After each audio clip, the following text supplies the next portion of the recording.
تاریک اور پرانے قبرستان کے سب کیڑے روزانہ رات کو ملاقات کرتے، وہ سارا دن پیش آنے والے واقعات پر بحث کرتے اور ہر مردے کے گوشت کا ذائقہ مزے سے بیان کرتے۔ ہر دن جب بھی کوئی مردہ قبرستان لایا جاتا تو یہ ان کے لیے خوشی کا لمحہ ہوتا اور پیٹ بھر کھانے کا تصور ان کا موڈ خوشگوار بنا دیتا۔ یہ ان کا معمول تھا اور ان کی زندگی میں کوئی دن ایسا نہ تھا جب قبرستان میں کسی مردے کو نہ لایا گیا ہو۔ یہ خوفناک اور اندھیری جگہ تھی، لیکن وہ وہاں پر خوب لطف اٹھاتے۔ یہ ان کے لیے یادگار جگہ تھی کیونکہ وہ یہاں کے آبائی تھے اور ان کی پیدائش انہی اندھیری جھاڑیوں میں ہوئی تھی جہاں ان کی ساری زندگی بیتی تھی۔ قبرستان بہت تاریک تھا اور کسی بھی زندہ انسان نے کبھی یہاں رات گزارنے کی ہمت نہ کی تھی، اور وہ اس غمزدہ اور خوفناک تاریکی میں اپنے سائے سے بھی ڈرتے تھے۔ یہاں زندگی کی کوئی رمق باقی نہ تھی، تاہم زندگیاں ختم ہونے کے آثار نمایاں تھے جو اب تاریکی میں کھو چکی تھیں۔ رات کو سارے کیڑے مکوڑے آپس میں چہ مگوئیاں کرتے اور اندھیری رات میں سارے کیڑے مرکزی درخت تلے جمع ہو جاتے، جو کہ دور سے بہت ہی خوفناک نظر آتا تھا۔ ہوا کی وجہ سے سائے مزید خوفناک روپ دھارتے اور لہراتی شاخیں مزید خوفناک تصور پیش کرتی۔ کیڑے بہت خوش تھے اور ان کی خوشی بھری آوازیں فضا میں گونج رہی تھی۔ زندگی ان کے لیے خوشگوار تھی اور ان کو ضرورت سے زیادہ کھانے کو مل رہا تھا۔ کیسے ہو دوست؟ ایک کیڑے نے دوسرے سے پوچھا۔ زندگی یہاں خوشگوار ہے اور ہمیں آج کل کھانے کے لیے بہت کچھ مل رہا ہے، دوسرے نے جواب دیا۔ انسانی گوشت کچھ زیادہ ہی لذیذ ہوتا ہے اور مجھے تو اپنے کیڑے ہونے پر رشک آتا ہے کہ ہمیں یہ نمکین گوشت کھانے کا موقع ملتا ہے، پہلے والے نے جواب دیا۔ خدا کا شکر ہے کہ انسان ایک دوسرے کو نہیں کھاتے، ورنہ ہم تو بھوکوں مرتے۔ یقیناً پھر تو خوراک نہ ہونے کی وجہ سے ہمیں فاقے کرنے پڑتے۔ زندگی خوشیوں سے بھرپور تھی اور وہ خود کو دنیا کی خوش نصیب ترین مخلوق سمجھتے تھے۔ ان کی طرح اور بھی ہزاروں تھے جو کہ روزانہ رات کو اپنے جذبات کا اظہار کرتے اور پیٹ بھر کھانے کے ذکر سے مزے لیتے جو دن بھر ان کو میسر آتا۔ ایسا کوئی دن نہ تھا جب ان کو خوراک نہ ملی ہو یا وہ بھوکے رہے ہوں۔ ان کی زندگی سہل ترین تھی۔ وہ انسانی گوشت چبا چبا کے اور ہڈیاں نوچ نوچ کے بڑے ہوئے تھے جو بعد میں مٹی کا مقدر بنتی۔ انہوں نے ہر قسم کا انسانی گوشت چکھا تھا، چاہے وہ بوڑھے کا ہو کہ جوان کا، گورے کا یا کالے کا، لیکن ان کو رنگ و نسل، عمر اور مذہب سے کوئی غرض نہ تھی، کیونکہ وہ تو کیڑے تھے، انسان نہیں۔ ان کو ہڈیوں سے گوشت نوچنے کی عادت ضرور تھی، لیکن حسد اور بغض کے کینے سے ناآشنا تھے اور ہر قسم کا گوشت ان کے لیے لذیذ تھا۔ اب وہ اس قدر ماہر ہو چکے تھے کہ قبر میں داخل ہونے سے پہلے ہی ان کو پتہ چل جاتا کہ مرنے والا مرد ہے، عورت یا کہ بچہ۔ ان کی پسندیدہ خوراک چھوٹے بچوں کا گوشت تھا، کیونکہ ان کا گوشت نرم اور تازہ ہوتا، اتنا زود ہضم اور لذیذ کہ بعض اوقات تو وہ اپنا حصہ لینے کے لیے ایک دوسرے پر جھپٹ پڑتے۔ ان کو صرف بوڑھے مردوں سے خوف آتا تھا، کیونکہ ایک تو ان کے جسم پر گوشت بہت کم ہوتا اور دوسرا زیادہ تر ہڈیاں ہی ہوتی۔ علاوہ ازیں یہ ہضم کرنا بھی سہل نہ تھا۔ لذیذ گوشت ان کو نشے میں مبتلا کر دیتا اور وہ اتنے تک مردے کو نہ چھوڑتے جب تک اس کی ہڈیاں نمودار نہ ہو جاتی۔ اندھیری رات آتے ہی سب بڑے درخت کے نیچے جمع ہو گئے، جس کی آکٹوپس کی طرح پھیلی شاخوں نے قبرستان کو مزید تاریک بنا دیا۔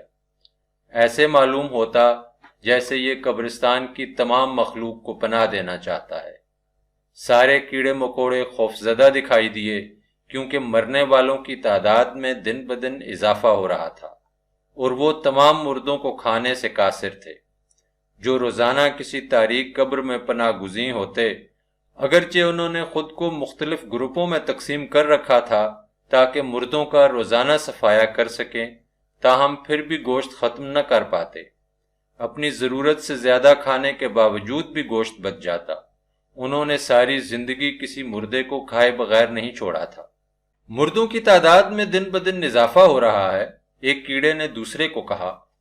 ہاں، میں نے بھی پہلے کبھی اتنا نہیں کھایا ہے، دوسرے نے جواب دیا۔ پہلے ایسا کچھ نہیں ہوا، اب موت کا فرشتہ کچھ زیادہ ظالم ہو گیا ہے، پہلے والے نے جواب دیا۔ ہاں، پیٹ بھر کھانے کے بعد بھی ہم اس کو ختم نہیں کر پاتے، دوسرے نے جواب دیا۔ لیکن مجھے اس صورتحال پہ بہت تشویش ہے۔ اگر شہر کے سارے انسان مر گئے تو پھر ہم کیا کھائیں گے؟ پہلے والے نے فکر مندی سے کہا۔ یقیناً ہم تو فاقوں مریں گے، خدا ہم پر رحم کرے۔ انہوں نے عاجزی سے خدا کے حضور دعا کی تاکہ انسانوں کی شرح اموات میں کمی آئے اور ان کو خوراک اچھے اور مناسب طریقے سے ملتی رہے۔ زیادہ لوگوں کے مرنے میں ان کا نقصان تھا اور ان کے لیے خطرے کا نشان بھی۔ دن بدن اموات کی تعداد میں اضافے نے ان کی زندگی مشکل ہوتی جا رہی تھی۔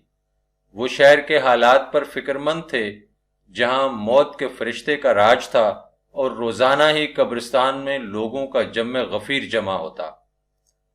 ان کو اس ہجوم سے بھی خوف آتا تھا کیونکہ ان کے بہت سے ساتھی انسانوں کے بھاری قدموں تلے کچلے جاتے تھے، اس لیے جب بھی وہ لوگوں کا ہجوم دیکھتے تو کہیں نہ کہیں چھپنے کی کوشش کرتے۔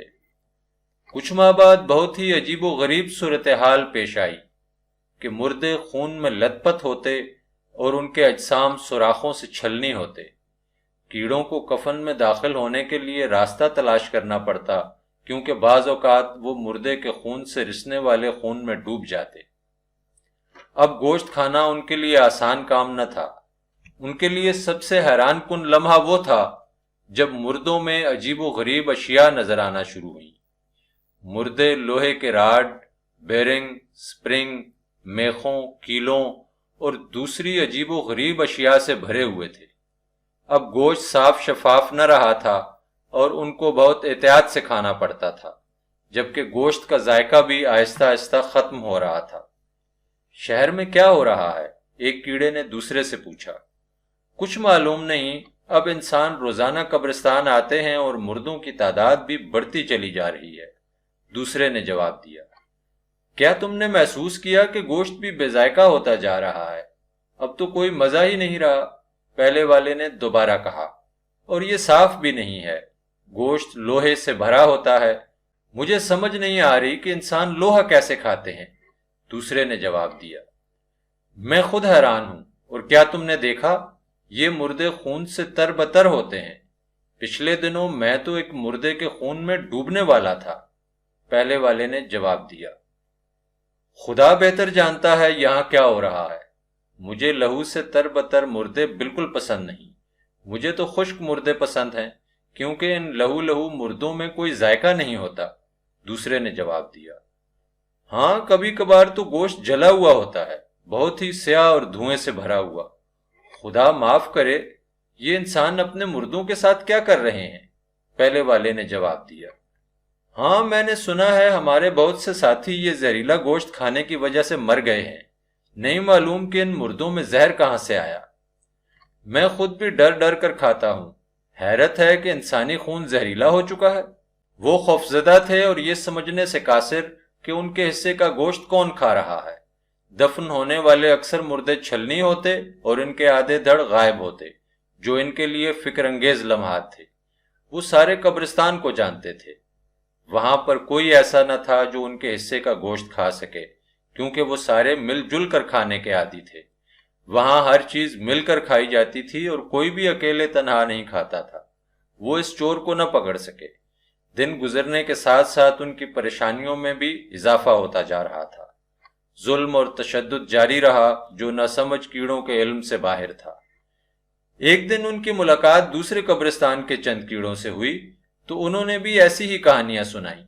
انہوں نے بھی آدھا مردہ کھایا تھا، جبکہ گوشت کے کچھ ٹکڑے انہوں نے سڑک کے ایک کنارے سے نوچ کر کھائے تھے۔ یہ دن ان کے لیے قیامت سے کم نہ تھا۔ ان کے بہت سے ساتھی خون کے تالاب میں ڈوب کر مر گئے تھے، جو ایک سڑک کے کنارے بے تحاشا قتل عام کے بعد بن گیا تھا۔ تمام کیڑے یہ کہانیاں سن کر پریشان ہوئے۔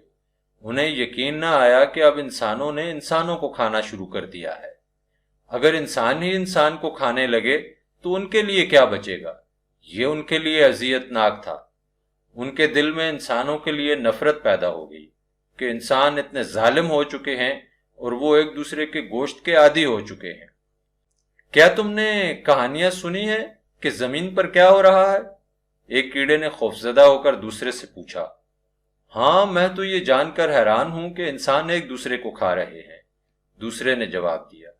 وہ بہت ظالم ہیں، ایک دوسرے کو لوہے سے نوچ کے کیسے کھاتے ہیں؟ پہلے نے دوسرے کو جواب دیا۔ یہ بہت اذیتناک بات ہے کہ وہ بھی اپنا پیٹ بھرنے کے لیے ہماری جیسی عادات اپنا رہے ہیں۔ پہلے وہ مجھے بہت دیو قامت اور بھاری بھرکم دکھائی دیتے تھے، مگر اب اپنے برابر نظر آتے ہیں، پہلے نے جواب دیا۔ شاید وہ بھول گئے ہیں کہ وہ انسان ہیں، دوسرے کیڑے نے سرد آہ بھر کر کہا۔ اگر انہوں نے یہی سلسلہ جاری رکھا تو مستقبل میں ہم بھوکوں مریں گے، پہلے نے فکر مندی سے جواب دیا۔ کیڑوں کی فکر بڑھتی چلی گئی، لیکن معمول میں کوئی تبدیلی نہ آئی۔ مردوں کی تعداد زیادہ ہوتی رہی اور ان سے خون رستا رہا۔ قبرستان کے تمام کیڑوں کے لیے وہ دن اذیت ناک تھا جب انہوں نے ننھے بچے کی ادھ دھڑی لاش دیکھی۔ ننھے بچے کی لاش ٹکڑوں میں تقسیم تھی اور ہر جگہ لوہے کے کیل اور میخیں لگی تھی۔ انہوں نے آہ بھری کہ اتنا ننھا بچہ لوہے کیسے کھا سکتا ہے۔ قبرستان کے تمام کیڑوں نے ماتم کیا، آہو بکا کی اور چھوٹے بچے کی لاش پر سسکیاں بھریں جس کا گوشت ان کی پسندیدہ خوراک تھا۔ انہیں یقین ہو گیا کہ یہ انسانوں کی اپنی کارستانی ہے۔ انہوں نے انسانوں پہ لعنت بھیجی کہ جنہوں نے اپنے بچوں کو کھانا شروع کر دیا تھا۔ یہ ان کے لیے قیامت کا دن تھا۔ زیادہ تر کیڑوں نے قبرستان سے ہجرت کا فیصلہ کر لیا، جبکہ کچھ نے ننھی لاش کے کفن میں جمع خون کے تالاب میں ڈوب کر خودکشی کر لی۔